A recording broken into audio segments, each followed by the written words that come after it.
Steep corners can be quite a scary part of mountain biking, where you're picking up speed where you maybe don't want to be. But I think, like all the other scary parts, when you get a feel for it and get some of the skills and you start to feel like you're mastering it, then it can also be one of the most fun parts of mountain biking.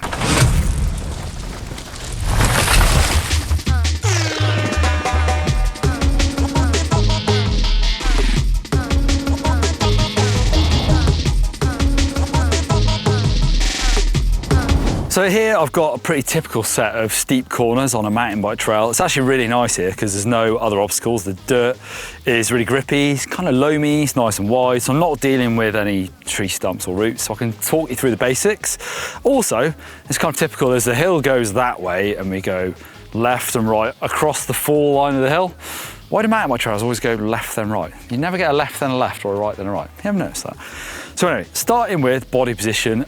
Obviously, it is pretty steep down here. You can, you drop in 30 meters in not a great deal of trail. So to get good braking, you want to get nice and low on the bike, heels down, get into the bike to make sure your tyres are gripping. And then you want to look to the exit. I've got two corners here, left and right. So as I'm dropping into this, I'm looking to where I need to be on the way out. And as soon as I'm mid-turn, I want to now be looking down to where I'm turning into the next corner. Otherwise, it's really easy to get offline and that will mess up, down there, not here necessarily. By always trying to force yourself to look a bit further, I feel like it's easier to get your lines right and also kind of subconsciously do the right things on your bike. Knowing that you need to be there means that you're going to ease off the brakes or steer a bit more or do whatever you need to do to get there. And it's really important obviously where you've got turn after turn, because there's not much point in nailing this one, getting it really fast but ending up on the inside, because you're never going to make that next steep turn. So think of your exit of your one steep corner as the entry to the next one and link them like that. Next sort of body position that really does work, especially here where I have got a good grip, I'm really trying to lean the bike over and keep my body fairly upright.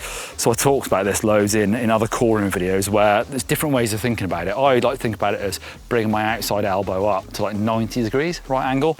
That will dip the bars over and the seat will go down the inside of my inside leg. And that's a really nice way of getting the bike corner in, using the most of my grip, and then if it does slide, I've got space to pull it back up, rather than if I'm in line with the bike and it slides, your weight goes to the inside and often you fall off. The scary part, I think, about riding steep corners like this is the commitment to kind of dropping yourself down the hill. You really often see this with people who are kind of novices, I suppose, and I would have definitely been the same. As I'm riding across the hill, and at some point I've got to go the other way, and there's the drop, it's to my side. So it's much safer to want to stay this side of the hill, but at some point I've got to commit my weight to falling down the hill, and it is when I'm at the steepest part of the turn, when I'm going completely down the hill, my bike's going to want to pick up speed before I then hopefully swing it across the hill and lose some of the gradient. And again, I've got the bank on my side there, so it's much safer feeling. So it's that middle bit of the corner where you have to learn to commit. And often with mountain biking, you don't want to just be guessing. So to learn to commit, I would say you've got to start off on less steep corners and get used to dropping into the turn and using your normal regular cornering skills, like looking to where you need to be, coming off the brakes if you can, getting the weight nice and low, and then building it up to steeper turns where I am going to be committed mid-corner. That is a situation where I might not be able to slow down if I want to, but recognise that. Recognise it might feel a bit scary until I'm used to doing it, but just get comfortable with committing to going straight down the hill and then back across it. It's always a case of trying to do it on something that's a bit more mellow before you start going to something that's a bit gnarlier. The speed control part is obviously going to be hard when you're on steep stuff, and actually if I come into this section too fast, I'm not going to get rid of it unless I purposely sort of slide out here to stop and then get going again, because I'm straight into another corner. That speed you enter with, you pretty much either you crash or you exit really fast. So I'd way rather come in too slow, and I am braking all the way through this.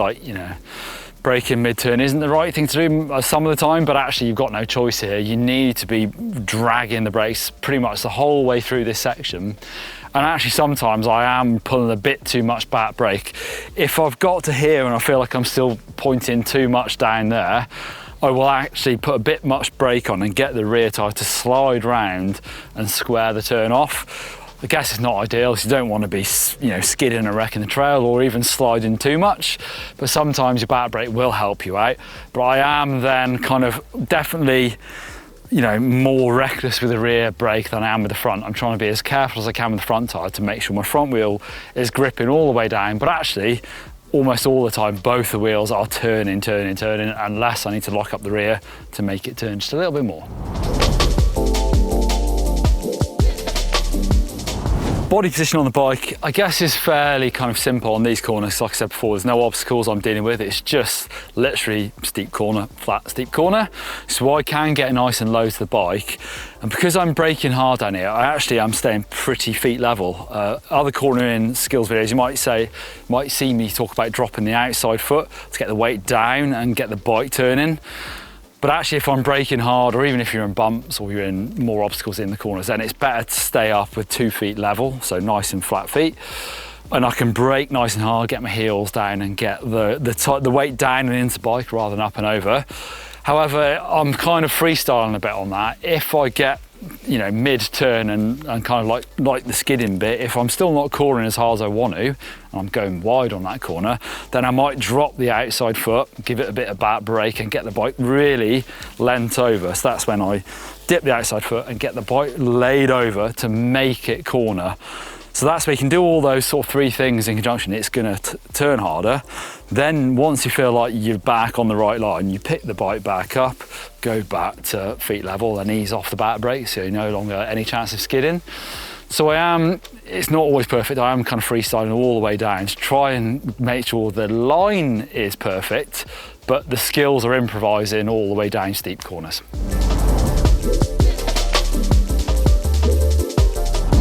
Practice and repetition is obviously really good. I used to love doing this, is finding 1 or 2 steep turns in my local woods and just hiking back up, doing it again and learning where to brake, what line works. But you are going to find steep corners that you've never ridden before, especially if you like traveling to ride your bike. So sometimes you need to improvise what you're doing there as well. And the difference here is on like a mellower turn or a faster corner, if I've never ridden it, I'm always tempted to try and find an outside line. So open the corner up, make it easier, maybe even go outside, inside, outside. But with steep turns, you can find that if you go outside, you're going up the hill, or you're not dropping down into turn, which means that when you commit to going straight down the hill, you've got more height to drop, so it's going to be harder to slow down, so it can be scarier. So in really steep corners, it could be actually better to stick low, although it may tighten the turn up. You're then not committing to going high, dropping in, and then finding out, oh no, the corner goes even tighter and now I've got too much speed. It's safer to stay low in those situations. But it totally depends on the track. Again, trying to look at the exit, so you plan what you're doing mid-corner. But I would say that's a situation where you don't always want to just try and make the corner easier by going outside.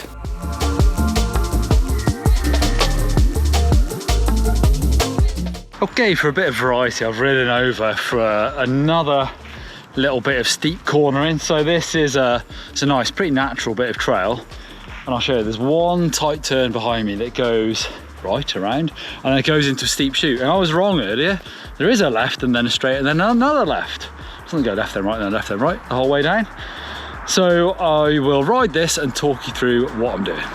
Okay, so completely different dirt in this part of the hillside. We're in the woods, as you can see. And some of this stuff is absolutely completely hard pack. And then you go into softer bits.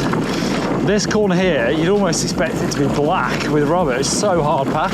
So braking hard now, rocky as well. And now I'm coming off, trying to get to his roots. Now I'm into steep bit on the brakes. Open up, brakes again.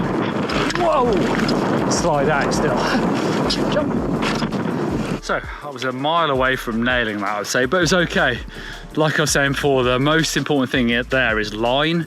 If you go offline, there's these massive sides of the gully and you would definitely get into trouble. So I'm more worried about staying on line and just kind of improvising, like I said, about what I'm doing with my brakes, but also how much I'm throwing the bike around. Definitely in this situation, I'm not as happy to do a skid because it's hard pack.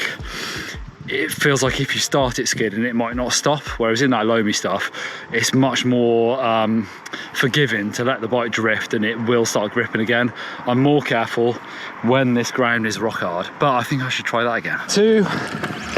Take two, I'll try and drop in a bit quicker if I can. Not too high there, otherwise I wouldn't make that turn. Off the brakes, off the brakes. Oh, brake a little bit. Smoother. Let's carry on.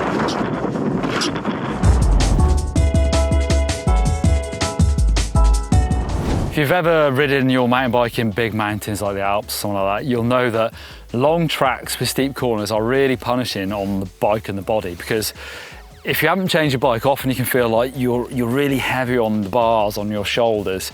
So that's why, you know, in the world of downhill racing that I used to do, if you ever went to a really steep track, steeper than any of the other tracks, you would kind of bias your bike to be a bit more weighted to the rear. So on a triple clamp fork, you can slide the stanchions right through to bring the front end up, stick some more spacers underneath your bars, or even put higher rise bars on, just so you're tipping your bike, or bring your bars up, should I say, so it's easier to have your body tipped further back on the bike. We've talked about Dakota Norton and his massive bars, and I've tried that out recently. That kind of does the same thing. And also, you're definitely going to be rewarded for having lots of grip in steep turns. You know, there's no messing with the laws of physics, and friction and grip is the same thing basically. So a big chunky tyre with tyre pressure that's going to help you slow down is super important, especially on the back. I do find that this rear tyre is the anchor, and you can, like I say before, you can get a bit more aggressive with this one. So if you've got a nice chunky tyre, it's really going to dig in and help you slow down. I think steep turns are a really fun part of mountain biking because they're never the same 2 days in a row, especially if you live in the UK. Like one day they're dry, next day they're absolutely mucky as hell. So I love learning how to do it. I also love having flat pedals on for this. I do still switch around between flats and clips, but particularly for steep corners, I love being able to dab. So I can be a bit more aggressive, I suppose, and if I have to, I can get my foot down nice and quick. And I feel like I learn a bit quicker that way as well, because I can, like I say, go a bit too hard, and it's just a safer way of doing it rather than risking a crash. I feel like I'm risking less with flat pedals. But yeah, it's a fun thing to try and learn, I think, and practice it. Get over and session a section and get it nailed. Learn to get that bike sliding around. Give us a thumbs up if you love riding steep turns.